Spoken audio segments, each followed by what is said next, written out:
अस्सलाम वालेकुम students, welcome back again. मैं मोहम्मद वकास हूँ, आपका केमिस्ट्री टीचर, और ये आपका चैनल MWS केमिस्ट्री। उम्मीद है आप सब खैरियत से होंगे। This is our third lecture on 7th chapter of your second year chemistry, और ये हमारी चैप्टर की outline fundamental principles of organic chemistry. This lecture is going very important for you, आपके पेपर पॉइंट ऑफ व्यू को लेके भी, और वैसे भी आपके कॉन्सेप्ट्स को, आपके नॉलेज को लेके भी बहुत इंपॉर्टेंट होने वाला है। बिकॉज इस लेक्चर में हम दो टॉपिक एक्सप्लेन करेंगे, क्रैकिंग और रिफॉर्मिंग। अब ये दोनों हमारे बहुत इंपॉर्टेंट लॉन्ग क्वेश्चंस हैं और इनमें से शॉर्ट क्वेश्चंस भी आते हैं। तो हम स्टार्ट लेंगे क्रैकिंग से। अगर आपको याद हो, प्रीवियस लेक्चर में हमने क्या देखा, हमने सोर्सेज ऑफ ऑर्गेनिक कंपाउंड को डिस्कस किया था, जिसमें लास्ट वाला हमारा थर्ड सोर्स ऑफ पेट्रोलियम था। उससे पहले नेचुरल गैस ही, उससे पहले कोल था। तो ये तीन हमारे पास सोर्सेज थे। अब जो पेट्रोलियम है, उसकी जब हमने फ्रैक्शनल डिस्टिलेशन की थी, इफ यू रिमेंबर, तो we have different fractions from petroleum. और यानी वो जो पेट्रोलियम की डिफरेंट फ्रैक्शंस थी, उसमें एक फ्रैक्शन थी गैसोलीन, अगर आपको याद हो। यस, अब जो गैसोलीन है ना, एक्चुअली इसकी रिक्वायरमेंट बहुत ज़्यादा होती है। ठीक है, first of all I am talking about cracking. ये हमारा टॉपिक है आज का। क्रैक करना, तोड़ने को कहते हैं क्रैकिंग। ठीक है, क्रैक का मतलब ऐसे दरार होता है। तो यहाँ पे कार्बन कार्बन बॉन्ड ब्रेकेज को हम क्रैकिंग बोल रहे हैं। अब देखो, सबसे पहले हम ये देखेंगे हमें इसकी ज़रूरत क्यों है। Why we need cracking, why we need cracking, हमें क्रैकिंग की ज़रूरत पड़ती क्यों है ना। ये हमारा एक इंटरेस्टिंग और इंपॉर्टेंट शॉर्ट क्वेश्चन होता है, पेपर में पूछ लिया जाता है। तो स्टूडेंट्स, आपने याद रखना है, जो हम फ्रैक्शनल डिस्टिलेशन ऑफ पेट्रोलियम से गैसोलीन हासिल करते हैं ना, दैट इज क्रूड ऑयल जो होता है, fractional distillation of crude oil, उससे जो हम गैसोलीन हासिल करते हैं, जो one of the fraction of petroleum है, उसको हम जो हासिल करते हैं वो सिर्फ 20% है। ठीक है, so only 20% gasoline petrol obtained from fractional distillation of crude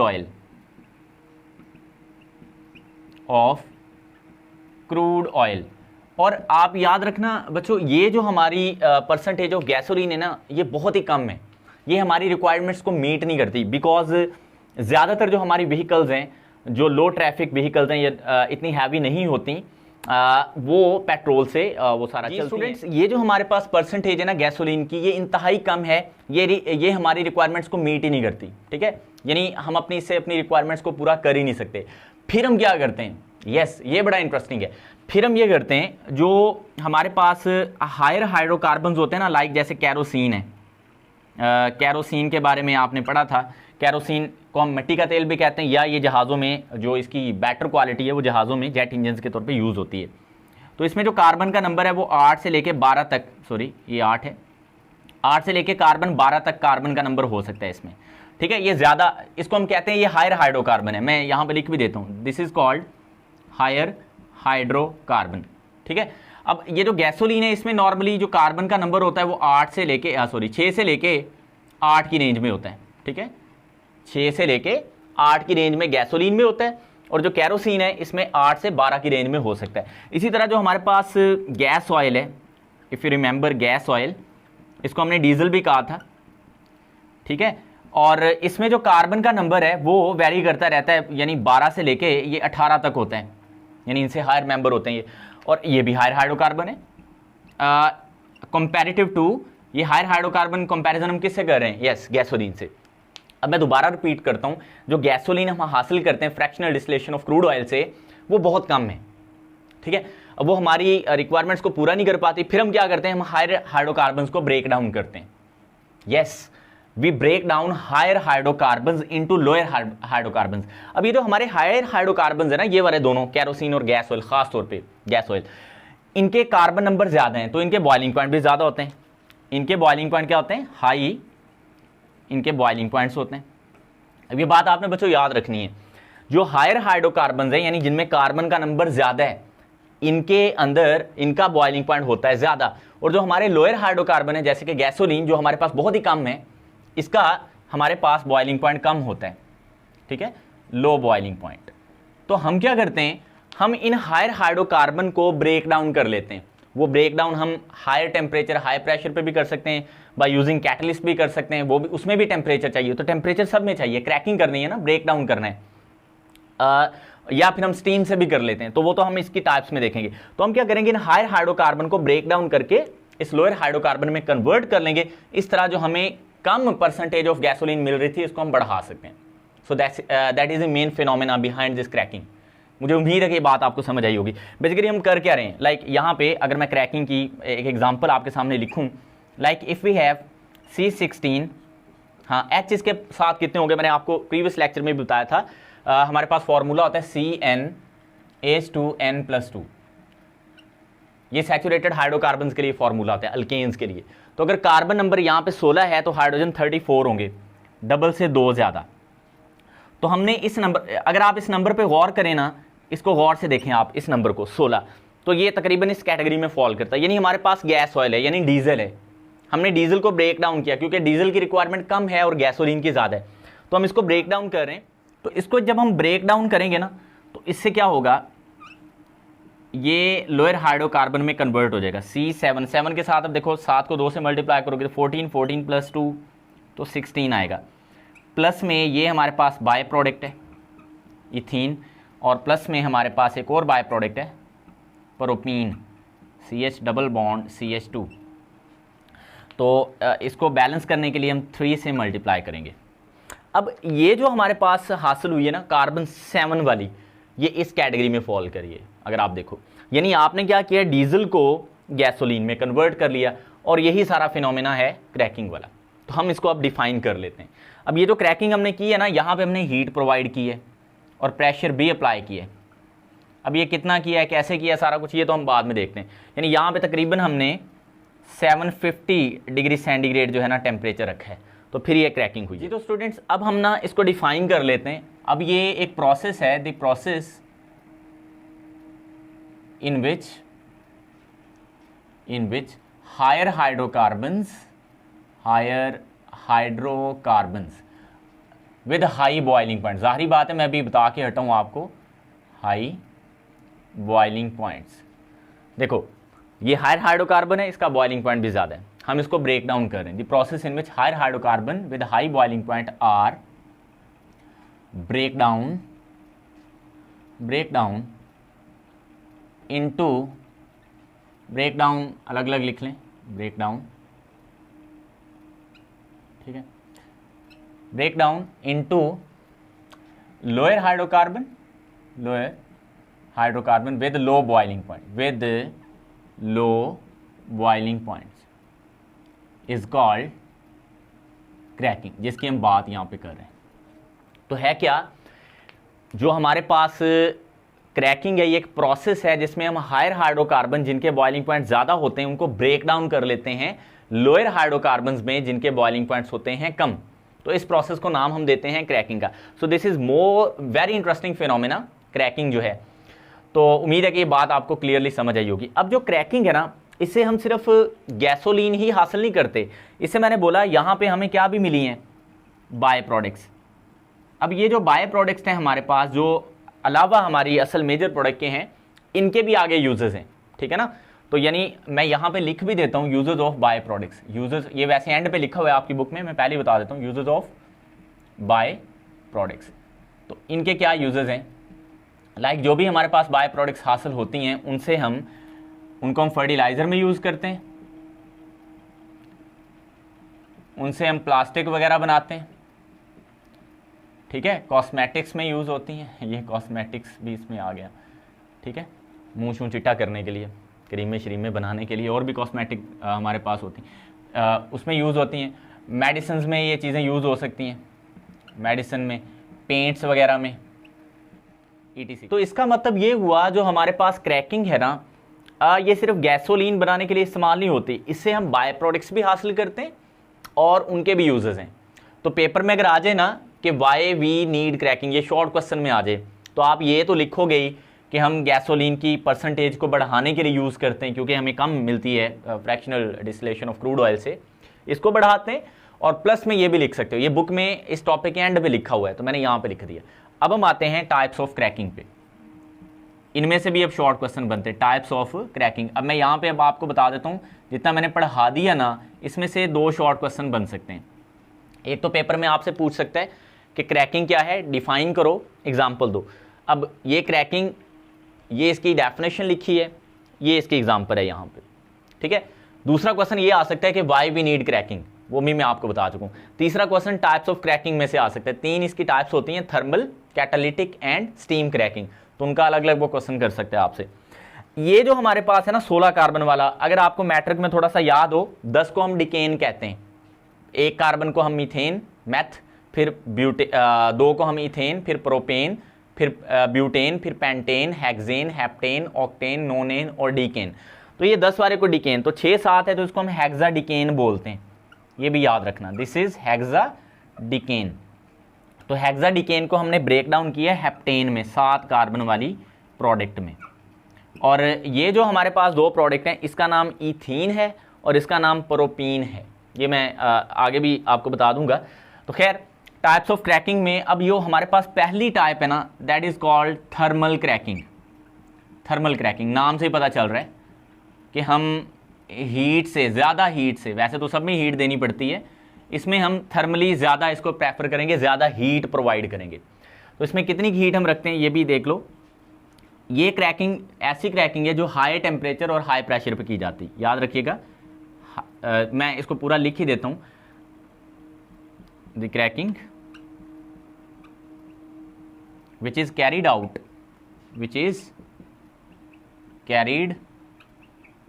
out at high temperature and pressure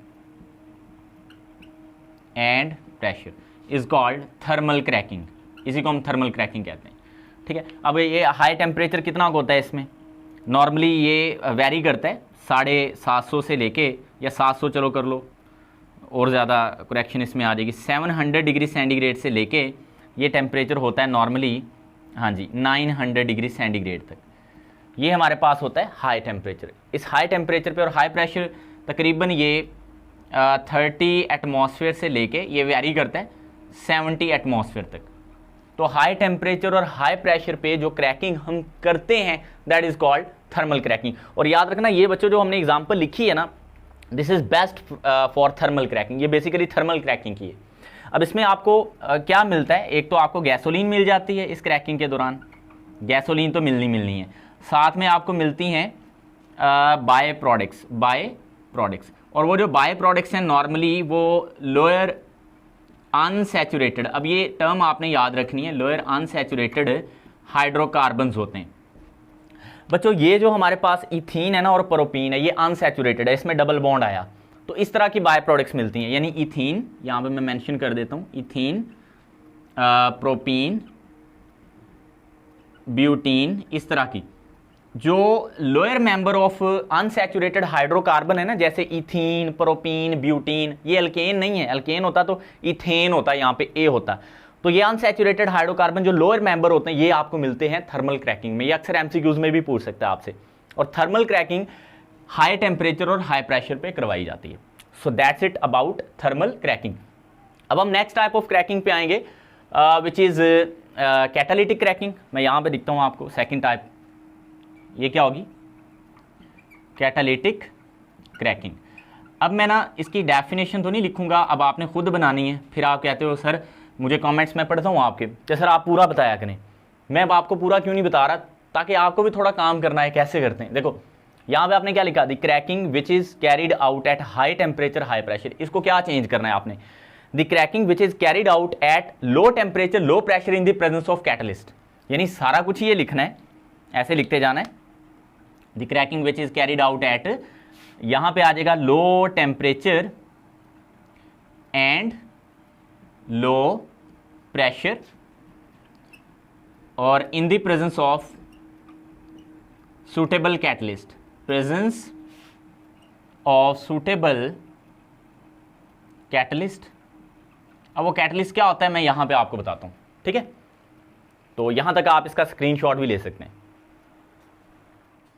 जी।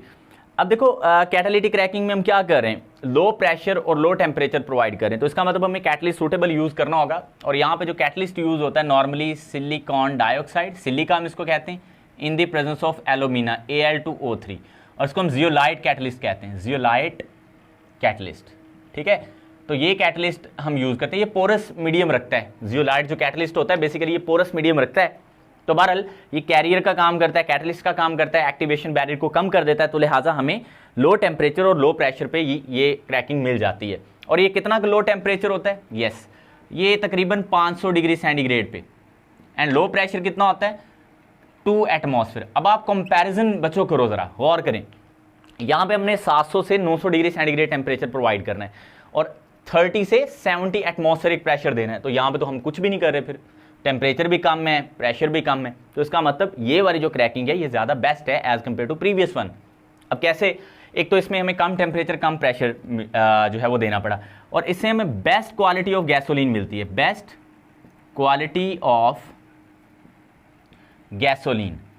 यानी अब ये ऑक्टेन नंबर जो है हमारे पास यहाँ पे, ये जो ऑक्टेन नंबर टर्म है ना, इससे हम बेसिकली गैसोलीन जो होता है उसकी क्वालिटी को चेक कर सकते हैं। ठीक है जी, ये क्या होता है, ये भी हमारा रिफॉर्मिंग नेक्स्ट टॉपिक जो है उसमें हम इसको डिटेल में एक्सप्लेन करते हैं। तो मैं आपको ये रहा था कि जो हमारे पास कैटालिटिक क्रैकिंग है इन the presence of suitable catalyst, उसमें आपको कम टेम्परेचर कम प्रेशर पे जो है ना आपको बेस्ट क्वालिटी या बेटर क्वालिटी जो है वो गैसोलीन की मिल जाती है। एक तो इसका ये एडवांटेज है, यानी आप कम टेम्परेचर कम प्रेशर पे अच्छा जो है वो गैसोलीन यानी कि पेट्रोल जो है वो हासिल कर लेते हो। अच्छा, इसका एक और एडवांटेज ये है कि इससे हमें बाय प्रोडक्ट्स भी मिलती हैं, वो तो डेफिनेटली बाय प्रोडक्ट्स हमें मिलनी है, तो साथ में इसमें बाय प्रोडक्ट्स मिलेंगी। अब ये जो बाय प्रोडक्ट्स होती हैं नॉर्मली ये एरोमेटिक टाइप होती हैं, लाजमी नहीं है सारी एरोमेटिक हों, unsaturated hydrocarbon lower member of जो अल्कीन्स हैं वो भी हो सकते हैं, लेकिन इसमें बाय प्रोडक्ट्स हमें एरोमेटिक टाइप भी मिल जाती हैं। एरोमेटिक क्या होते हैं, जिनमें बेंजीन टाइप के जो स्ट्रक्चर होते हैं, ये हम चैप्टर नंबर 8 में जाके डिटेल में पढ़ेंगे। तो ये थी हमारे पास कौन सी क्रैकिंग, कैटालिटिक क्रैकिंग। अब हम थर्ड क्रैकिंग पे आते हैं, एंड जो हमारे पास थर्ड टाइप ऑफ क्रैकिंग है वो कहलाती है स्टीम क्रैकिंग। स्टीम क्रैकिंग, अब इसके नाम से ही हमें पता चल जाना चाहिए कि ये क्रैकिंग किस नौइयत की होने वाली है। ठीक है, तो इसमें हम क्या करेंगे, हम क्रैक करेंगे अपने हायर हाइड्रोकार्बन को इनटू लोअर हाइड्रोकार्बन में इन द प्रेजेंस ऑफ स्टीम। और एक तो यहाँ पे देखो, आपने जो अपने हायर हाइड्रोकार्बन्स लेने हैं ना, जिनको आपने क्रैक करना है, हायर हाइड्रोकार्बन्स, या तो ये आप लिक्विड फॉर्म में लेते हो या इनको आप वेपोराइज फॉर्म में लेते हो। यानी अगर तो वो लिक्विड, ये तो लिक्विड फॉर्म में ही होंगे ना ऑब्वियसली, जो हायर हाइड्रोकार्बन है, क्योंकि हायर बॉइलिंग पॉइंट रखते हैं ये, तो इनको वेपर फॉर्म में भी लिया जा सकता है, यानी इनको हीट करके, ठीक है, इनको वेपोराइज करके भी लिया जा सकता है, तो दोनों हालतों में लिया जाता है। अच्छा, इसके साथ आपने ना स्टीम लेनी है, स्टीम के साथ इसको मिक्स करना होता है स्टीम, और स्टीम का टेम्परेचर रखना होता है almost 900 degree centigrade. Yes, 900 degree centigrade. तो दोनों को मिक्स करके ना, दोनों के मिक्सर को, यानी दोनों का मिक्सर क्या हो गया, दोनों का मिक्सर ही ऑब्वियसली होगा, उन दोनों को मिक्स करके हमने हीट करना है स्टीम के साथ, कितने डिग्री पे, 900 डिग्री सेंटीग्रेड पे। और यहाँ पे याद रखिएगा एब्सेंस ऑफ एयर के साथ ये किया जाता है, यानी एयर जो है वो यहाँ पे कम रखी जाती है, एब्सेंस ऑफ एयर, ये भी याद रखना है, एब्सेंस या बहुत कम जो होती है एयर, एब्सेंस ऑफ एयर यहाँ पे होनी चाहिए। तो ये जो फिर क्रैकिंग की जाती है इसको हम बोलते हैं steam cracking. I really hope कि ये बातें आपको समझ आ रही होंगी कि स्टीम क्रैकिंग क्या है। अच्छा, स्टीम क्रैकिंग का फ़ायदा क्या है, इससे हमें मैक्सिमम बाय प्रोडक्ट्स मिलती हैं। मैं फिर से रिपीट कर रहा हूँ, मैक्सिमम बाय प्रोडक्ट्स यहाँ पे हमें स्टीम क्रैकिंग में मिल जाती हैं। तो अगर आप बाय प्रोडक्ट्स ज़्यादा लेना चाहते हो, मोर बाय प्रोडक्ट्स, तो फिर आपको स्टीम क्रैकिंग करनी चाहिए। ठीक है, और ज़्यादा बाय प्रोडक्ट के साथ साथ आपको गैसोलीन तो मिलेगी। तो ये थी हमारे पास बेसिकली स्टीम क्रैकिंग और कैटालिटिक क्रैकिंग और थर्मल क्रैकिंग, ये तीनों टाइप्स हैं। अब तीनों में कैटेगोरिकली अलग अलग चीज़ें मैंने आपको बता दी हैं, एक्सप्लेन कर दी हैं।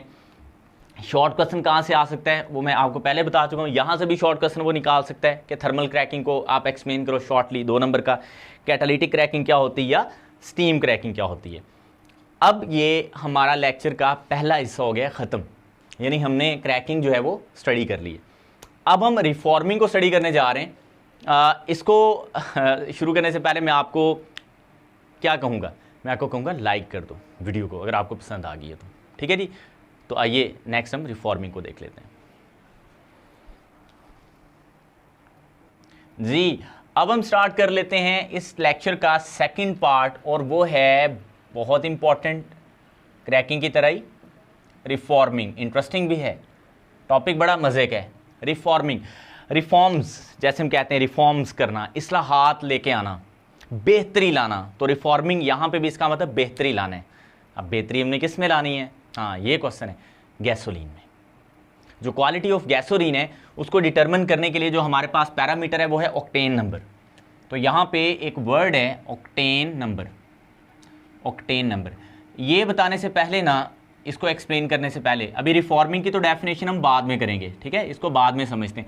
ये भी इंपॉर्टेंट लॉन्ग क्वेश्चन है और इसमें से शॉर्ट क्वेश्चन भी बनते हैं, ठीक है, ये भी आपने याद रखना है। ऑक्टेन नंबर क्या होता है, इसको समझने से पहले हम नोकिंग पढ़ेंगे। क्या बोला? नोकिंग। कि नोकिंग क्या है? सर नोकिंग है दरवाजे को नोक करना, इसको नोकिंग कहते हैं, खटखटाना नहीं।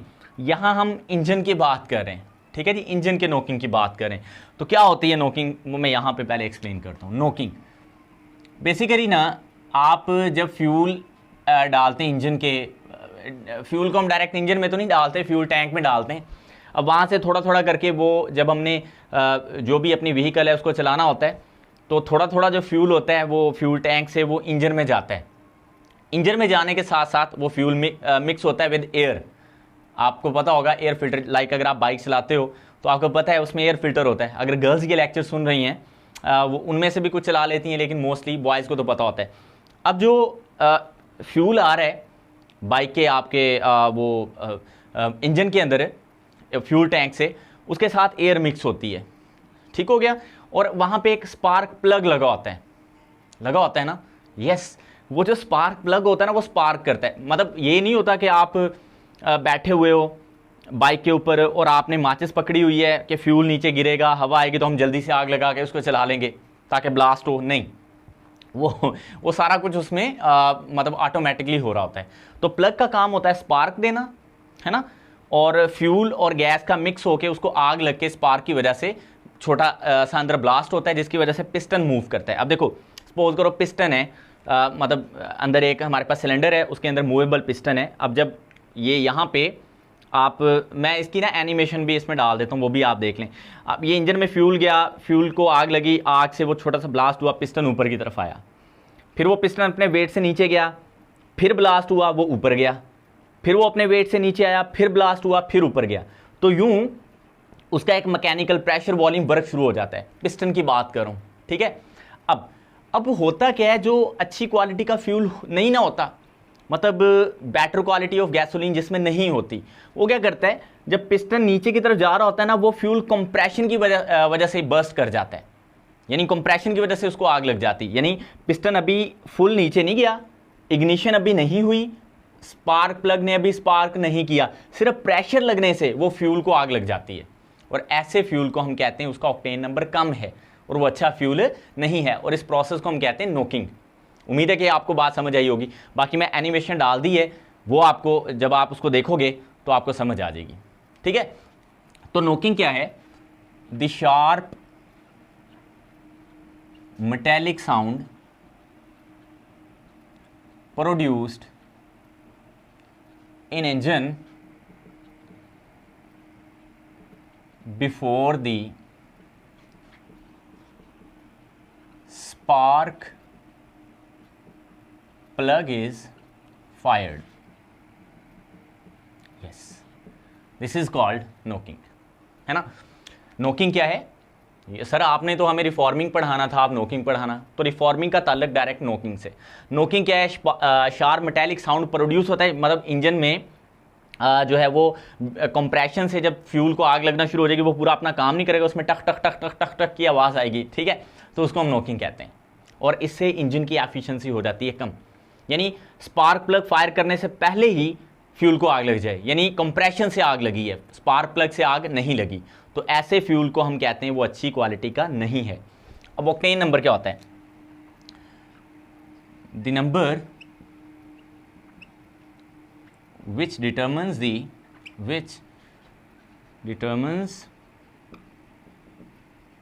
quality of gasoline is called octane number। अब ये क्या होता है, ये एक नंबर है जिससे हम किसी भी गैसोलीन की क्वालिटी को मेजर कर सकते हैं, डिटरमिन कर सकते हैं। This number is called octane number. और याद रखना आर्बिट्रेरीली, यहाँ पे मैं अब लिख देता हूँ आर्बिट्रेरीली, यानी फर्जी तौर पे जो हमारे पास आइसो ऑक्टेन होती है ना, आइसो ऑक्टेन 8 कार्बन को हम जो हाइड्रोकार्बन होती है 8 कार्बन वाली, उसको ऑक्टेन कहते हैं। तो आइसो का मतलब ये ब्रांच्ड होगी। आइसो ऑक्टेन का हम ऑक्टेन नंबर 100 आर्बिट्रेरीली लेते हैं। आइसो ऑक्टेन का एक और भी नाम है, वो आगे चल के अभी हम देखते हैं। 2,2,4 ट्राई मिथाइल, ये इसका आईयूपैक नेम है। सर ये आईयूपैक क्या होता है, ये आप चैप्टर नंबर जो है वो 8 में स्टार्ट से पढ़ोगे। International union of pure and applied chemistry के मुताबिक इस आइसोक्टेन का नाम है 2,2,4 ट्राई मिथाइल पेंटेन। इसको आइसोक्टेन भी कह सकते हो आप, अगर आपको ये नाम याद करना मुश्किल यहाँ पे हो रहा है तो। अच्छा, आर्बिट्रेरीली आइसोक्टेन का नंबर जो है वो 100 लिया जाता है। और एक हमारे पास एन हेप्टेन है, ये आपकी बुक में लिखा नहीं हुआ, एन हेप्टेन का ऑक्टेन नंबर आर्बिट्रेरीली 0 लिया जाता है। तो ये हमने एक पैमाना सेट कर लिया, यानी जो हमारी गैसोलीन है, यानी हमारा जो पेट्रोल है, उसका हम क्या चेक किया करेंगे, ऑक्टेन नंबर। और ऑक्टेन नंबर जितना ज़्यादा होगा उतना हमारा पेट्रोल अच्छा होगा। और मैं आपको और बताऊं, जो आप कमर्शियली यूज़ करते हो ना पेट्रोल, तो उसमें हमारा जो ऑक्टेन नंबर है नॉर्मली इतना होता है 87। ये नॉर्मल मैं बता रहा हूँ, जो हम नॉर्मली फ्यूल यूज़ करते हैं ना अपनी बाइक्स में या अपनी गाड़ियों में, उसका ऑक्टेन नंबर नॉर्मली 87 होता है। ठीक है, ये ठीक होता है, मतलब आप इसको कह सकते हो। इससे भी अच्छा होता है हमारे पास 89 से 92, ये आप समझ लो मॉडरेट कह लो। ठीक है, थोड़ा ज़्यादा अच्छा होता है। ये मैं आपको सारा एक्स्ट्रा बता रहा हूँ। और जहाँ पे ऑक्टेन नंबर हमारा 92 से लेके तकरीबन ये 95 की रेंज तक होता है, 97 तक भी चला जाता है, तो ये गुड क्वालिटी होती है। That is the good quality of your gasoline. वैसे आइसोक्टेन को हम 100 देते हैं ऑक्टेन नंबर, लेकिन जो हम नॉर्मली पेट्रोल यूज़ कर रहे होते हैं उनमें बहुत ही, जिसमें कम परसेंटेज होती है या कम अच्छा होता है, वो 87 के साथ होता है, और मॉडरेटली 89 to 92, और बाकी मैंने गुड क्वालिटी भी बता दी है। तो ऑक्टेन नंबर हमारे लिए यहाँ पे इंपॉर्टेंट है। ठीक है, तो हमने ऑक्टेन नंबर ही को इम्प्रूव करना है। इट मीन्स हमने किसको इम्प्रूव करना है, ऑक्टेन नंबर। अगर हमने ऑक्टेन नंबर को इम्प्रूव कर लिया, इसी को हम रिफॉर्मिंग कहेंगे। रिफॉर्मिंग की ना, अब जो हमारे पास स्टेटमेंट है वो ये बनेगी, दी प्रोसेस। अब मैं रिफॉर्मिंग की डेफिनेशन लिखने लगा हूँ, उम्मीद है कि यहाँ तक आपको चीज़ें क्लियर होंगी। अच्छा, यहाँ पे एक और भी मैं ऐड कर दूँ, टोलुइन हमारे पास, टोलुइन, इसका ना ऑक्टेन नंबर 121 होता है। तो यूँ भी याद रखिएगा, टोलुइन हम मिथाइल बेंजीन को कहते हैं ये, तो इसका ऑक्टेन नंबर 121 है, याद रखिएगा। तो ऑक्टेन नंबर 100 से ज़्यादा भी हो सकता है। ठीक है, तो ये कुछ एक्स्ट्रा इन्फॉर्मेशन थी आपको जो मैंने बताई। यहाँ पे आपने ऑक्टेन नंबर की डेफिनेशन याद रखनी है, नोकिंग की डेफिनेशन याद रखनी है। अब हम रिफॉर्मिंग को डिफाइन करने लगे। क्लियर है, तो चीज़ें आपके लिए अच्छे से आपको समझ आनी चाहिए। ठीक है, थोड़ा टाइम ज़्यादा भी लग जाए तो कोई इशू नहीं है। रिफॉर्मिंग अब क्या है, रिफॉर्मिंग की जो आपकी बुक में डेफिनेशन लिखी है, मैं थोड़ी सी हटके उससे लिखूँगा। मैं बताता हूँ उसकी क्या वजह है। देखो, पहले आप उसको नोट करोगे। द प्रोसेस, रिफॉर्मिंग एक प्रोसेस है, the process in which octane number of gasoline, octane number of gasoline is improved, gasoline is improved. ये सबसे बेस्ट स्टेटमेंट मैंने लिख दी है, is called reforming, is called reforming. यानी ऐसा प्रोसेस जिसमें हम ऑक्टेन नंबर को ज़्यादा करते हैं। मतलब मैंने अभी बताया यहाँ 87 है, अगर मैं 87 से बढ़ा के 89 to 92 पे ले जाता हूँ हमारे गैसोलीन को, तो इसका मतलब मैं उसकी रिफॉर्मिंग कर रहा हूँ, उसका ऑक्टेन नंबर बढ़ा रहा हूँ। रिफॉर्मिंग का अल्टीमेटली मतलब ये हम नॉकिंग कम कर रहे हैं, है ना। तो ऑक्टेन नंबर हम बढ़ाते हैं या इसको इंप्रूव करते हैं, ये प्रोसेस है रिफॉर्मिंग। ये इसलिए कर रहे हैं ताकि हम नॉकिंग को रिड्यूस कर सकें, कम कर सकें। ठीक है, इसकी एक और भी स्टेटमेंट है। अच्छा, मैं वो आगे चल के लिखता हूँ। रिफॉर्मिंग के ना 2 तरीके हैं आपकी बुक में लिखे हुए। पहला जो तरीका है ना, यानी मैं यहाँ पे लिख देता हूँ types of reforming, types of reforming with headings बता रहा हूँ आपको। तो बच्चों, जो हमारे पास रिफॉर्मिंग है ना, इसके 2 तरीके हैं। पहला तरीका है हम स्ट्रेट चेन हाइड्रोकार्बन्स को ब्रांच चेन में कन्वर्ट कर लें, conversion of straight chain hydrocarbons into branch chain, और यही सबसे बेस्ट है। ठीक है, मैं यहां पे लिख रहा हूं conversion of straight chain hydrocarbons into branched chain hydrocarbons. यानी हमारे पास रिफॉर्मिंग का जो पहला तरीका है वो यही है, और बच्चों इसको भी रिफॉर्मिंग ही कहते हैं। आपकी बुक में देखो उसने यही लिखा है, the process in which straight chain hydrocarbon are convert into branch chain hydrocarbons to reduce knocking, this is also known as reforming. तो रिफॉर्मिंग का बेसिक पर्पस तो यही है ऑक्टेन नंबर बढ़ाना, और ऑक्टेन नंबर बढ़ाने का एक तरीका ये भी है कि आप स्ट्रेट चेन हाइड्रोकार्बन्स को ब्रांच चेन हाइड्रोकार्बन्स में कन्वर्ट कर लो। अब सर ये स्ट्रेट चेन हाइड्रोकार्बन्स क्या होते हैं? यस, लाइक आपके पास ऑक्टेन है, ऑक्टेन का मतलब होता है 8 कार्बन वाला, यानी CH3 एक कार्बन हो गया, CH2 ये मिथाइलिन ग्रुप रिपीट हुआ अगर 6 दफ़ा, 6 टाइम अगर ये रिपीट होता है, चलो आप इसको ज़्यादा बेटर वे में ऐसे लिख लो, CH2 तो यहाँ पे ये कितनी दफ़ा रिपीट हो रहा है? 6 दफ़ा। तो आगे फिर आ गया CH3, तो अब आप इसमें कार्बन गिनो, टोटल कितने बन गए? यस, 1 6 7 और 1 8। इसको हम बोलते हैं N ऑक्टेन, है ये ऑक्टेन, लेकिन इसको N बोला, N mean normal straight chain. अब ये स्ट्रेट चेन ऑक्टेन है ना। हमने इसको कन्वर्ट करना है ब्रांच चेन में। ब्रांच चेन में कैसे? 1 2 3 4 और ये 5 आपने यूं कार्बन लगा लेने। ये जो कार्बन नंबर 1 है ना, इसके साथ ये कार्बन नंबर 2, इधर से गिनती हम शुरू कर रहे हैं। यहां पे आप 2 कार्बन इस तरह लगा लो, 1 2 3 और ये वाला 4, यहां पे भी ये कार्बन लगा लोगे आप। अब कार्बन की वैलेंसी बच्चों होती 4, एक कार्बन 4 बॉन्ड बनाता है। तो इस कार्बन की अब अगर आप बॉन्ड चेक करें, ये जो कार्बन है 1 2 3 4 पूरे, इसके साथ कोई हाइड्रोजन नहीं आएगा। इस कार्बन को चेक करो, सिर्फ एक बॉन्ड है तो 3 हाइड्रोजन आएंगे इसके साथ। इस कार्बन का भी एक बॉन्ड है, 3 हाइड्रोजन आएंगे। इसका भी एक बॉन्ड है, 3 आएंगे। इसके 2 बॉन्ड्स हैं तो इसके साथ 2 हाइड्रोजन आएंगे, ये वाले कार्बन के साथ ये, ठीक है। इसके साथ भी 2 आ जाएंगे यूं, बल्कि नहीं, इसके 3 बॉन्ड हैं, 1 2 और आगे की तरफ 3, तो इसके साथ एक ही H आएगा, और लास्ट वाले के साथ 3 आएंगे, और यहाँ पे भी 3। तो ये जो आपने कंपाउंड अभी लिखा ना, ये वाला, बल्कि मैंने लिखा, आपने तो नहीं लिखा, आपने भी नोट कर लिया होगा, इसी को हम ये बोलते हैं 2,2,4 ट्राईमिथाइल पेंटेन। यानी ये हमारा क्या हुआ? आइसोऑक्टेन। आइसोऑक्टेन। हाँ, अब देखो आपने स्ट्रेट चेन हाइड्रोकार्बन को ब्रांच चेन हाइड्रोकार्बन में कन्वर्ट किया, इससे क्या इंप्रूव हुआ? ऑक्टेन नंबर, यानी क्या हुई? रिफॉर्मिंग। क्या चीज रिड्यूस हुई? Yes, knocking. तो पहला तरीका ये होता है रिफॉर्मिंग का कि आप स्ट्रेट चेन हाइड्रोकार्बन्स को ब्रांच चेन हाइड्रोकार्बन्स में कर लो कन्वर्ट। सर हमें इससे क्या फायदा हुआ?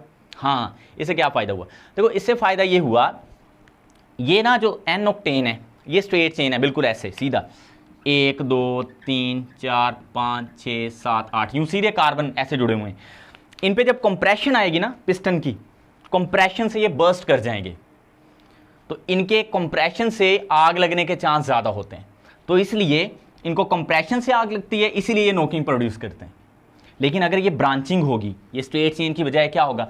ब्रांच में, तो इस पर जब प्रेशर लगेगा, इसके सरफेस एरिया ज़्यादा होने की वजह से प्रेशर डिवाइड हो जाएगा। तो इसको कंप्रेशन से, यानी जब इस पर दबाव आएगा इस आइसोऑक्टेन पे, इसको आग लगने के चांस कम हो जाएंगे। यानी इसको कंप्रेशन से कम आग लगती है, इसको कंप्रेशन से ज़्यादा आग लगती है, और जिसको कंप्रेशन से ज़्यादा आग लगती है वही ज़्यादा नॉकिंग प्रोड्यूस करेगा। और इसको आग सिर्फ तब लगती है जब हम प्लग को इग्नाइट करवाते हैं, यानी प्लग खुद से इग्नाइट करता है और स्पार्क देता है, तब इसको आग लगती है। तो ये नॉकिंग कम प्रोड्यूस करता है, ये नहीं करता, ये करता है। फिर मुझे उम्मीद है कि ये सारी बातें आपको क्लियरली समझ आई होंगी। अच्छा, जो दूसरा मेथड है ना रिफॉर्मिंग का, ये तो हो गया एक मेथड, और यही सबसे बेस्ट है। दूसरा जो मेथड है वो था तो पुराना, लेकिन आपकी बुक में चूंकि मेंशन है तो उसको भी हम डिस्कस करते हैं, और वो क्यों आजकल खत्म हो गया या हम उसको क्यों नहीं यूज करते उसकी वजह भी आपको बताता हूं। ठीक है, उतनी देर में आप इसका स्क्रीनशॉट ले लें। जी स्टूडेंट्स, अब जो दूसरा तरीका है हमारे पास रिफॉर्मिंग का, वो ये होता है कि हम करें एडिटिव ऐड करें। ठीक है, एडिटिव या हम इसको बोलते हैं और एंटी नॉकिंग एजेंट, या हम इसको ये भी कह सकते हैं ऑक्टेन बूस्टर। ऑक्टेन बूस्टर, जैसे कोविड के दिनों में बूस्टर डोज लगती थी तो इसका मतलब ऑक्टेन को ज़्यादा करने वाला, ठीक है। तो एंटी नोकिंग एजेंट। अब एंटी नोकिंग एजेंट क्या होता है? जो नोकिंग को रिड्यूस करवाता है। ये दो तरह के नॉर्मली यूज़ होते हैं, एक है हमारे पास TEL और एक है TML, टेट्रा इथाइल लेड। बच्चों इथाइल लेड तो पहले समझते हो आप, ये लेड है। इसके साथ 4 इथाइल ग्रुप जोड़ देने आपने, C2H5, C2H5, C2H5 और यहाँ पे भी C2H5। तो चलो कार्बन को मैं इस साइड पे लिख देता हूँ, C2H5, ठीक है। तो ये हमारे पास टेट्रा इथाइल लेड। अब टेट्रा मिथाइल लेड क्या होता है कि आप TML, टेट्रा मिथाइल लेड, ये टेट्रा इथाइल लेड है। ये दोनों ही एंटी नोकिंग एजेंट है। यहाँ पे लेड आ जाएगी सेंटर में और चारों तरफ इसके मिथाइल ग्रुप आ जाएंगे, यूं ऐसे। आप इसको ऐसे भी लिख सकते हैं जैसे मैं खोल के लिख रहा हूँ, और दूसरा तरीका इसको कंडेंस करके लिखने का भी है, PbCH3 4 लिख लें यहाँ पे, और इसको लिख लें PbC2H5 4। एक ही बात है। अब ये जो दोनों एजेंट्स हैं ना, इनको हम एंटी नोकिंग एजेंट्स कहते हैं। अब किया क्या जाता था, पहले ये बैन हो चुका है तरीकाकार, क्या वजह वो भी बताता हूँ, कि आपके जो गैसोलीन होता था, फ्यूल होता था, उसमें ये डाल दिया जाता था, ये वाला। उससे ना ये ब्रांचिंग करवा देता था जो फ्यूल के अंदर, जैसे ये, क्योंकि खुद ये इतना ब्रांच सा है, ठीक है, सरफेस एरिया इसका ज़्यादा है, तो इसकी वजह से ये नोकिंग को रिड्यूस करवाता था। लेकिन इसका एक डिसएडवांटेज है। वो डिसएडवांटेज क्या है? इसके अंदर लेड है। ये जो लेड है ना, it is called heavy metal, heavy metal. अब ये जो लेड है, ये अब फ्यूल के अंदर चली गई। अब फ्यूल ने जब बर्न होना है, यानी कंबस्सन होनी उसकी इंजन के अंदर, तो उसने क्या करना है? हाँ, क्या करेगा वो? लेड की भी इग्निशन होगी उसके साथ ही। तो लेड से इसका ऑक्साइड बनेगा, lead oxide, PbO। This is called lead oxide. मैं लिख देता हूँ, लेड ऑक्साइड। अब ये जो लेड ऑक्साइड होता है ना, ये बाद में रिड्यूस हो जाता है इनटू लेड, और ये वेपर फॉर्म में एटमॉस्फेयर में चली जाती है। लेड वाली जो हैवी मेटल है, ये सांस के जरिए ह्यूमंस को भी इफेक्ट करती है, एनिमल्स को भी करती है। फिर इससे मुख्तलिफ बीमारियाँ लगती हैं। सांस की बीमारियाँ हो सकती हैं, खून की, जैसे एनीमिया है, जैसे आप हाइपरटेंशन होना, ठीक है, ये इस तरह की इससे बीमारियाँ पैदा हो सकती हैं। लंग्स डैमेज होना, क्लियर है ना, ब्लड के प्रॉब्लम्स आ गए। तो ये सारे लेड की वजह से हो रहे थे। तो जब इस चीज़ को स्टडी किया गया, तो फिर ये प्रोसेस पे बैन कर दिया गया कि आपने एंटी नोकिंग एजेंट्स को यूज़ नहीं करना, बल्कि ये वाला तरीका अडॉप्ट करना है। और आजकल यही तरीका अडॉप्ट होता है। आई रियली होप स्टूडेंट्स कि ये दोनों टॉपिक आपको क्लियरली समझ आएंगे। अब यहाँ पे शॉर्ट क्वेश्चन मैं आपको बता देता हूँ, बल्कि हो ही गए, पेपर में ये भी शॉर्ट क्वेश्चन आ जाता है, what are anti knocking agents and ये हम क्यों नहीं यूज़ करते, ठीक है, प्रोहिबिट क्यों है, वाई दीज आर प्रोहिबिट, या what are disadvantage of these anti knocking agents. तो वो मैं सारा आपको बता चुका हूँ। रिफॉर्मिंग की डेफिनेशन, अच्छा टाइप्स ऑफ रिफॉर्मिंग आपको 2 बता दी हैं। जैसी मर्जी आप डेफिनेशन कर सकते हो, ये वाली भी कर सकते हो, conversion state chain into branch, ये वाली भी कर सकते हो। तो अगर लॉन्ग में आ जाए तो फिर तो आपने सारा ही लिखना है, और ये लॉन्ग में आता है, ठीक है। तो क्रैकिंग भी लॉन्ग क्वेश्चन है और रिफॉर्मिंग भी लॉन्ग क्वेश्चन है, दोनों में से शॉर्ट क्वेश्चन भी बनते हैं। अब अगर आपको समझ आ गया है तो उसको लाइक करके जाइएगा। Thank you so much. Allah हाफिज़।